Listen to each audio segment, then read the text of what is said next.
박성재 전 법무부 장관에 대한 구속영장이 또다시 기각됐습니다.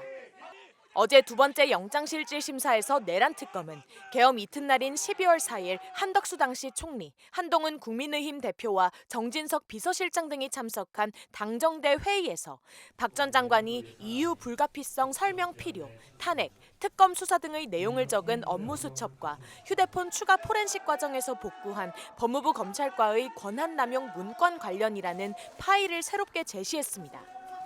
이를 통해 박 전 장관이 당정대 회의에 참석한 뒤 윤 전 대통령의 계엄 선포 사유를 정당화하기 위한 문건을 작성하도록 지시했다는 논리를 구성했습니다. 이에 대해 박 전 장관 측은 당시 윤 전 대통령의 법무 참모로서 국회 질의 등에 대비했을 뿐 내란 행위를 정당화하거나 동조할 의도는 없었다고 주장한 것으로 파악됐습니다. 이에 대해 서울중앙지법 남세진 영장전담 부장판사는 추가된 범죄 혐의와 수집된 자료를 종합해도 혐의에 대한 다툼의 여지가 있다고 밝혔습니다. 첫 기각 당시 지적된 위법성 인식 문제를 보완했지만 특검의 논리 연결에 여전히 근거가 부족하다고 판단한 셈입니다. 같은 날 박정우 영장전담 부장판사의 심사를 받은 황교안 전 총리도 구속을 면했습니다.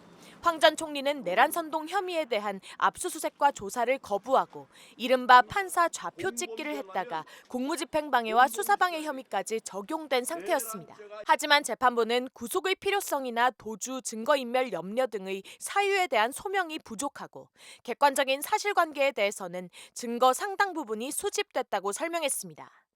SNS에 올린 내란 선동 성격의 게시물 같은 증거는 이미 확보돼 있는 데다 이런 글을 올린 행위가 구속 사유인지 고민한 것으로 보입니다. 하지만 특검은 법원이 발부한 영장 집행을 거부한 것 자체가 명백한 증거인멸 우려이기 때문에 수긍하기 어려운 측면이 있다며 영장을 재청구할 가능성을 내비쳤습니다.